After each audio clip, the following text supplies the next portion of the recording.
Hello' everyone, আজি মই বনাইছোঁ আমেৰে বনোৱা এটা খুব টেষ্টি আৰু ইজি মিঠা আচাৰৰ ৰেচিপি। গতিকে বলকচোন ৰেচিপিটোলৈকে আমি আগবাঢ়োঁ। ইয়াৰ বাবে মই লৈছোঁ অলপ কেঁচা আম আৰু যিখিনি মই ভালদৰে ধুই কাটি লৈছোঁ।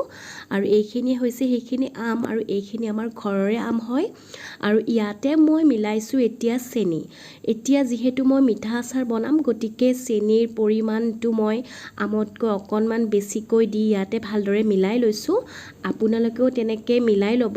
আমটোৰ জোখাৰে চেনি যিমানখিনি হয় তেনেকৈ মিলাই কিছু সময় এনেকৈ ঢাকি ৰাখিব লাগিব।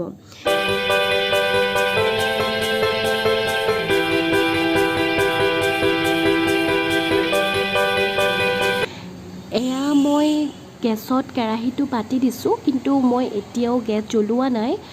এতিয়া চাব লওকচোন আমখিনি, এয়া দেখিছেনে চেনিখিনি ধুনীয়াকৈ গলি গৈছে।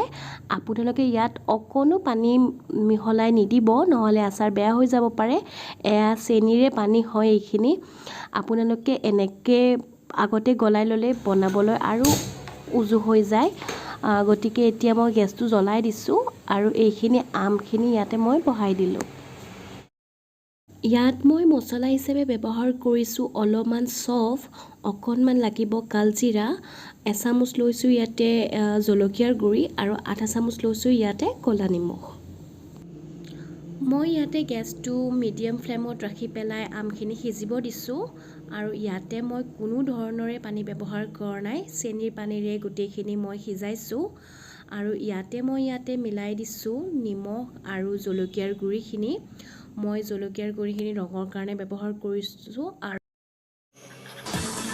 এনেকৈ আৰু কিছু সময় মই লৰাই আছোঁ। আৰু যেতিয়া আচাৰখিনিৰ কালাৰটো একদম ৰঙাৰ নিচিনা হ'ব, তেতিয়া ইয়াতে মই মিলাই দিছোঁ কালজিৰা আৰু চফখিনি।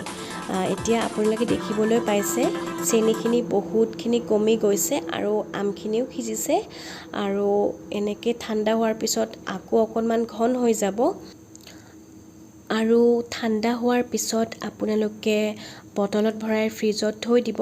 এইবিধ আচাৰ একদম 1 বছৰলৈকে ভালে থাকে। আৰু এইবিধ আচাৰ সকলোতকৈ মই লুচিৰ লগত খাই বেছি ভাল পাওঁ। আপোনালোকে ভাতৰ লগতো খাব পাৰিব আৰু অকণো বেয়া নহয়। আপোনালোকে এবাৰ হ'লেও ট্ৰাই কৰি চাবচোন। এতিয়া আমৰ বতৰ যিহেতুকে আচাৰবিধ আপোনালোকে ঘৰত সকলোৱে বনাই চাব। আৰু ভিডিঅ'টো যদি ভাল পাইছে তেনেহ'লে লাইক, কমেণ্ট আৰু মোৰ চেনেলটো ছাবস্ক্ৰাইব কৰি দিব। Thank U.